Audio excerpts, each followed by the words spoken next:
이별 상황이 발생하면 우리 후처치를 하게 됩니다.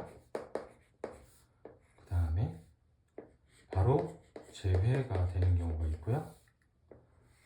아니면 유예 상황이 발생하고 그 다음에 연락을 유지하면서 나에 대한 부정적인 감정이 해소가 되면 재회를 하게 됩니다. 여기까지 이별 이후에 나름대로 대처를 해서 재회를 하게 되는 경우가 있습니다. 이거는 뭐 감정이 호소하거나 마음이 약해서 재회를 하는 경우인데, 이때의 문제는 뭐냐면 불안 요소가 아직 남아있다는 거죠. 그래서 이게 고쳐지지 않으면 언제든지 다시 이별로 갈 수가 있습니다. 이렇게 바로 되는 경우가 제일 좋지만, 보통은 이 후처치 한 다음에 유예기간을 갖는 경우가 많아요. 요때 이제 상담을 제일 많이 오세요.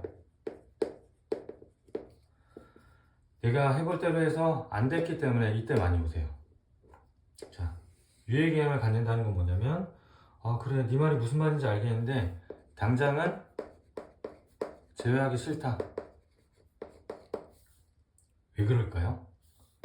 아직 감정이 안 풀렸다는 거예요. 감정이 안 풀렸어. 그래서 우리 후처치를 했을 때 연락이 유지되는 것 자체만으로 내 의견이 이제 먹혔다고 생각하시면 됩니다. 그래서 추가 설득은 뭐 크게 필요 없어요. 이때는 감정 위로를 해주시면 됩니다. 그러면서 이제 부정적인 감정을 해소시켜줘야 하는데, 감정 위로하면서 감정적인 분위기가 가라앉았으면 우리가 이제 이별하기까지의 이 갈등이 있을 거 아니에요. 갈등으로 인해서 나의 부정적인 이미지가 생겼을 텐데 여기에 대한 해명을 해주셔야 돼요. 그래서 우리 갈등은 충분히 개선이 가능하고, 갈등 해소 가능하다. 어려운 게 아니다. 그리고 나 개선 의지가 확고하다 해서 우리 미래의 가능성을 보고 재회를 하게 되는데, 이거는 그래, 사랑하니까 다시 한번 믿어본다.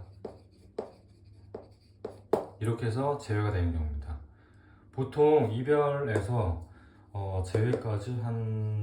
이별에서 재회까지 보통 2달 안에 되는 재회를 우리가 뭐 단기 수익, 단기 임대, 짧은 기간을 얘기하는 거죠. 그래서 보통 단기 재회라고 합니다. 근데 단기 재회가 되려면 좀 조건이 있어요. 이거는 누구나 빠른 재회를 하고 싶지만 이거는 우리가 결정할 수 있는 게 아니고요. 일단 상대방의 감정이 남아 있어야 돼요.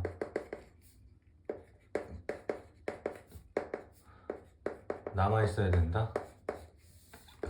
사랑이 남아 있어야 돼요. 나 아직 사랑하고 있어야 돼요, 상대방이. 그 다음에 이별 원인이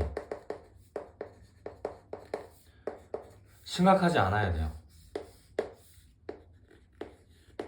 그 다음, 이 갈등으로 인한 고통 지속 기간이 짧아야 돼요.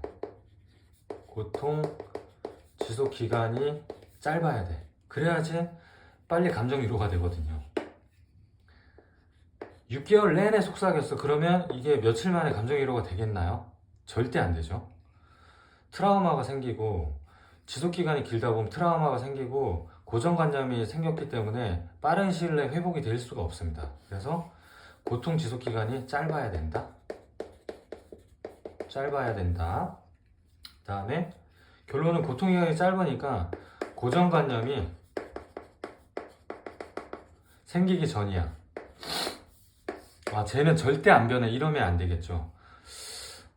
저러다가 이게 고정관념 자체가 생기기 전 상황. 그 다음에 뭐 이별하자고는 했지만 아직 이별을 미확신한 타이밍이에요. 근데 단기 재회를 하시려면 상대방이 감정이 남아 있어야 되고 이별 원인이 심각성이 낮아야 되고요. 그 다음에 그걸로 인해 고통받은 기간이 좀 짧을수록 좋고요. 아, 쟤는 바뀌지 않아, 이런 고정관념이 없어야 됩니다. 그 다음에 이별을 하자고 말은 했지만 내 마음 나도 잘 모르거든요. 회의감을 느껴서 이별하자고 하는 경우도 많아요. 그래서 이별 미확신 타이밍에 미확실 타이밍이 돼야지 이제 단기 재회를 할 수가 있습니다.